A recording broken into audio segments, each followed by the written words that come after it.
Welcome to another episode of Fixing the Chevy K10. Last video, we noticed that there was a fuel leak out of this old fuel filter. So we're gonna be doing that today. I talked about the clutch issue on the last video, and someone said, all I gotta do is just check the clutch fluid. So I'm like, you know what? It's a pretty freaking good idea. You can see in there, she's bone dry. Could be one of two issues. Number one, it's just low and it needs to be filled, and then the clutch will just work fine. Well, three issues. Two, it could be that this line maybe split and it leaked out of this, or even up here at the actual tank. Or three, that's not the issue. I'm hoping it is the issue though. All right, so the ingredients for today's project: picked up a brand new fuel filter right there. Also picked up some new fuel line in case that fuel line in there is no good, which there's a good possibility it might be. But so I got a couple feet of that just in case. And we also got some new hose clamps in case we need those. Got a big old jug of .3 brake fluid. Kind of overkill for that little tank that we got to fill. At least I'll have plenty for in the future. So this should be pretty straightforward. I'm gonna start with this right here. Oop. I'm gonna undo these clamps. I'm hoping I can just reuse this line because it'll be much easier. It'll make the project a lot easier at least. All right, so after I was done drinking my iced coffee, I'm like, you know what? This will be a darn good thing to use to catch the fuel that's gonna drip out of this. All right, and then we'll undo this one. Oh, that's a lot of fuel. So it's not leaking too bad. There's a little bit there. Alrighty, so next step. This is a very easy job, look at that.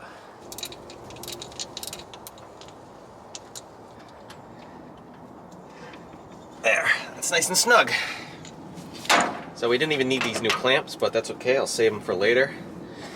We also didn't need this line, but if the line over on the clutch is no good, we can also use it for that. So that's also why I got a little bit of extra line, just in case. All right guys, so we got our gigantic gallon of brake fluid, .3, and we'll take the cap off to the clutch, pour some in, see what happens.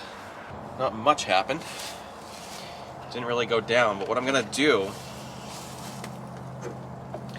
hopefully I didn't fill that too much. Yep, I did. Oh boy.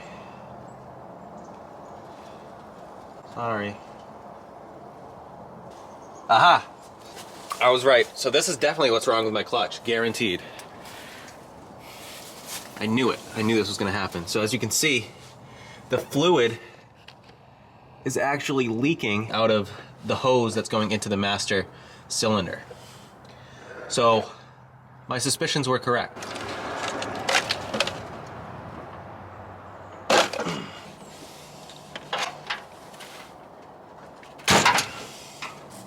Now we got to get a box knife and cut this to size. I guess it's good that I did get these two clamps because they're going to come in handy.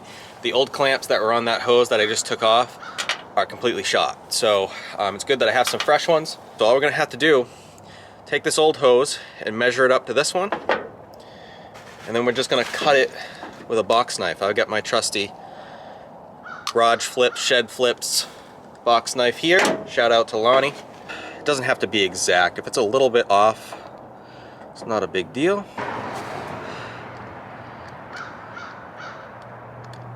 Carefully put the knife in and cut. There we go. Got our new hose. This old one can be yeeted across the yard because it's junk. We'll put both hose clamps on the inside. It's getting cold out, guys. It's spitting snow a little bit too. It's crazy. Winter just doesn't want to give up. Alright, so there's the first one. The second one.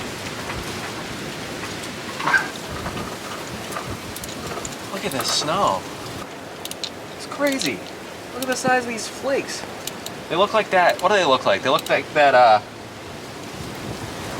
Dippin' Dots ice cream. They look like Dippin' Dots. You guys ever had Dippin' Dots ice cream? This stuff is bomb. Reminds me of my childhood. Anyway, ice cream of the future. Well, it's definitely not the ice cream of the future because we're in the future now. And ice cream is still ice cream. Alright, let's get this last one on. Now all we gotta do is fill this thing with fluid and hopefully it doesn't leak. Because if it leaks, we have another issue. It wasn't the hose. So let's give it a shot. A little more in. It doesn't appear to be leaking, so that could be an excellent sign. An excellent sign. Let's give it a shot, I say. I think what I should probably do to start is pump the clutch and get some of that fluid worked through there. There we go. Fired right up. There's no leaks now that the reservoir is filled. However, it's still doing the same exact thing that it was before. But it's because there's air in the clutch system. And to get that air out, you have to bleed it. Kind of a two-person job. You need one person to be pumping the clutch and then also another person to be watching underneath to make sure all the air bubbles are coming out. Once there's no air bubbles coming out the bottom anymore, then you're good to go. That's my predicament now. I just need another person to do this with me. So it's a few days later. I just got home from work and I've been doing some research on how to bleed this clutch system. And if you don't know what bleeding a clutch system is, basically in a sense, it's kind of hard to explain the process without showing you guys. But basically what bleeding a system is you're just getting the air out of it so that it can work properly. If there's any air in any of the system, it's basically a hydraulic system. If there's any air in it at all, they won't work. And this is why I'm having the problem. At least I think. Why typically it's a two-person job is because you have to have someone underneath the truck cracking the valves to let the air out of the system while simultaneously somebody is in here pushing on the clutch pedal. I think I can do it myself if I get a rock that can hold down this clutch pedal when I'm outside the cab. So if this works, then this is how you bleed your clutch by yourself. Now I don't care if I overfill this. I'm actually gonna fill it all the way to the top because it's better to have it over full than not full enough and have it start sucking air. It's probably gonna dissipate anyway, so I'm just going to fill it all the way almost to the top. Doesn't take that much anyway, so that's pretty good, I would say. Luckily, Pam and I have been blessed with all this land, so we have quite a few rocks on our property. We recently last year built a fire pit in our backyard using all rocks that we just found here on the property. So there's lots of old stone walls. There's actually an old foundation back there, which is pretty cool. I'll have to show you guys that someday. But I've wanted to do some archaeological digs over there at that foundation.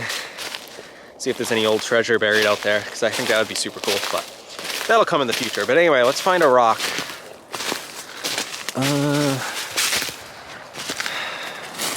It's gotta be big enough to be able to hold the clutch down and also small enough that it's not too big, you know? Yeah, right? How big is this? Yeah, that might work. Let's try it out.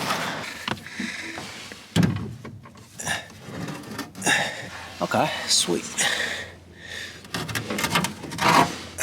So let's give it a shot. All right, so we're under the truck. This little device right here. This is called your slave cylinder. And basically what it does is pushes this little lever right here on the side of the transmission to engage the clutch. And that is our problem. There's air in the system which causes this cylinder not to push this lever.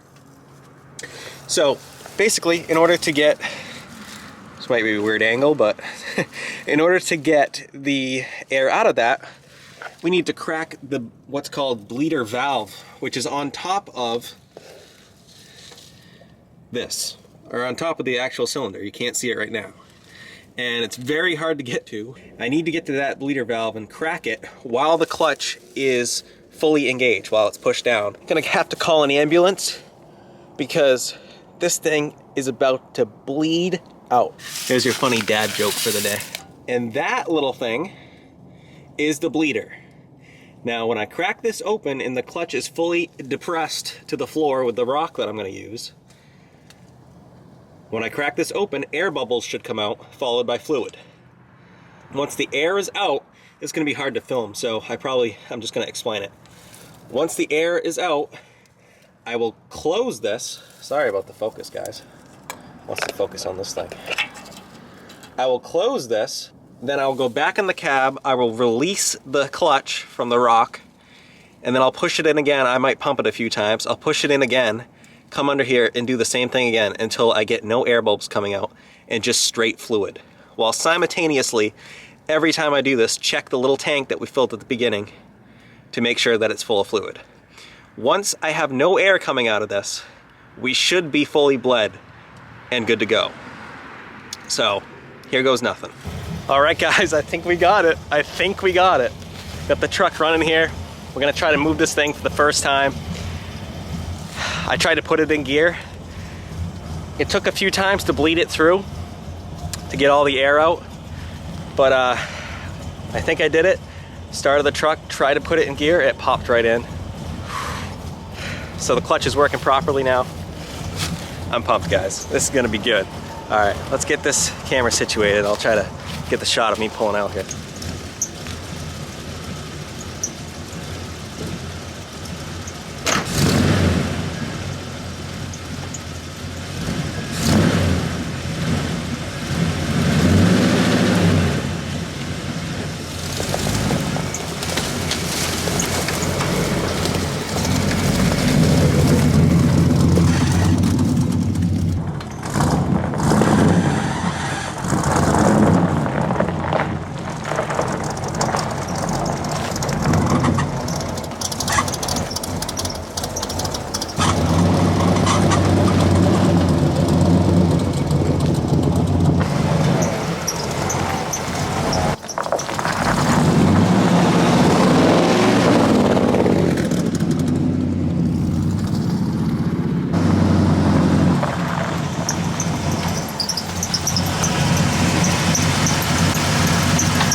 All right, check it out, there it is over there. I just came to get the camera, so I parked it funny, but hope you guys can tell how happy I am, because I'm pumped, man. So this is great. Look, you can see how long this truck's been sitting here. Look at the ruts in the soil. Wow. A whole year, man. And when I parked it, I knew it had a problem. I figured that it was a serious problem, but it ended up not even being that big of a deal. This is freaking awesome. We got a stick stuck to us here. There we go. This may be roadworthy at this point, to be honest. We'll have to see how the brakes are working and stuff. I gotta get it registered. I don't have it registered currently. And yeah, I'm sure there's something bound to go wrong because it's been sitting for so long, but I mean, it's looking pretty promising right now. That's it for this one. Thanks for watching. Bye.